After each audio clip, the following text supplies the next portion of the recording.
एआईयूडीएफ के साबिक एमपी का बड़ा इल्जाम है। बदरुद्दीन अजमल ने वक्फ अमेंडमेंट बिल की मुखालिफत की। साथ ही उन्होंने कहा है कि बदरुद्दीन अजमल ने दावा किया है कि नया जो पार्लियामेंट है वो भी वक्फ की जमीन पर बना हुआ है।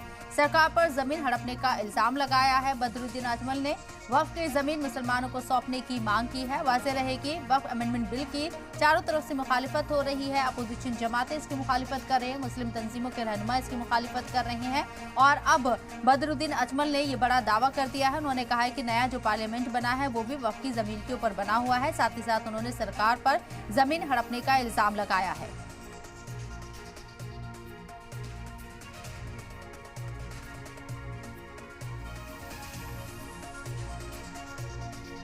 हमने 15 साल 16 साल में रहा हूँ, हर तरफ एक ही आवाज था कि पार्लियामेंट भी खुद, और आप लोग रिसर्च करेंगे मिलेगा, वक्फ की प्रॉपर्टी का लिस्ट आज पूरी दुनिया में आ चुका है। उसमें पार्लियामेंट है वो खुद भी पूरा का पूरा इलाका, वसंत विहार का पूरा इलाका, एयरपोर्ट तक, यहाँ तक के बहुत से लोग कहते हैं कि एयरपोर्ट भी यही वक्फ की प्रॉपर्टी के ऊपर बनाया गया। तो बदरुद्दीन अजमल ने ये बड़ा दावा किया है कि जो पार्लियामेंट है वो वक्फ की प्रॉपर्टी के ऊपर बना हुआ है। इसके साथ ही सरकार पर उन्होंने जमीन हड़पने का इल्जाम लगाया और ये भी मुतालबा किया कि जल्द से जल्द मुसलमानों की जो जमीन है वो उन्हें सौंपी जाए, इसकी उन्होंने मांग की है। हमारे नुमाइंदे शरीफुद्दीन हमारे साथ मौजूद है फोन लाइन पर बात करने के लिए। मजीद अपडेट के साथ सीधे उन्हीं का रुख करते हैं। शरीफुद्दीन, बदरुद्दीन अजमल ने जो दावा किया है उसमें वो कह रही हैं कि तमाम प्रूफ हैं, इस पर किस तरह से आप इसे देखते हैं और अभी इसको लेकर सियासी रद्द-ए-अमल क्या कुछ सामने आए हैं?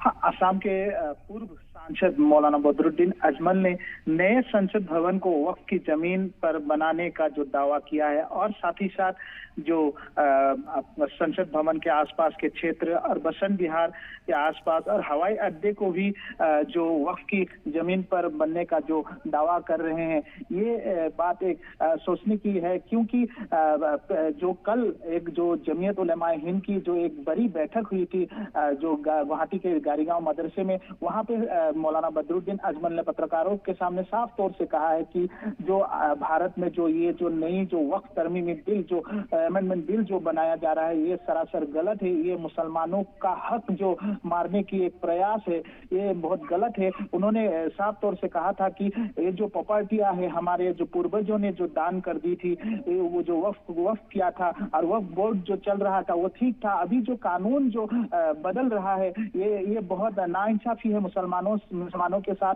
और मौलाना बदरुद्दीन अजमल ने साफ तौर से कहा था कि ये जो संपत्ति है हमारी जो वक्फ की वो हमें लौटा दे, हम लोग इसको अच्छी तरह से इस्तेमाल करेंगे और देखभाल करेंगे। ये मौलाना बदरुद्दीन अजमल ने कल गारीगांव मदरसा में भी कहा ये बात। बिल्कुल, बदरुद्दीन अजमल वक्फ अमेंडमेंट बिल की लगातार मुखालिफत कर रहे हैं। आगे किस तरह का वो स्टेप उठा सकते हैं? क्या इसके लिए कुछ और भी कदम उठाने की उनकी मंशा है? इस पर कोई बातचीत हुई? जैसे कि मौलाना बदरुद्दीन अजमल ने साफ तौर से कहा है कि वक्फ की प्रॉपर्टी की हर संभव मांग वो कर रहे हैं।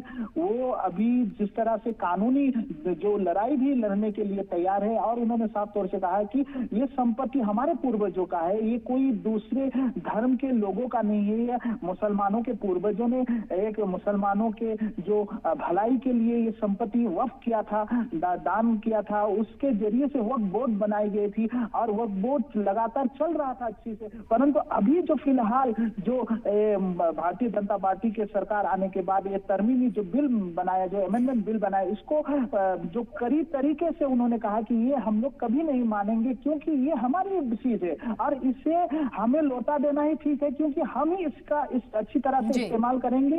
हम लोग इसका पूरी तरह से देखभाल भी करेंगे, इस्तेमाल भी करेंगे। चलिए, वक्फ अमेंडमेंट बिल की मुखालिफत बढ़ती जा रही है। बहुत बहुत शुक्रिया शरीफुद्दीन आपका तमाम जानकारी हम तक पहुंचाने के लिए। इसी के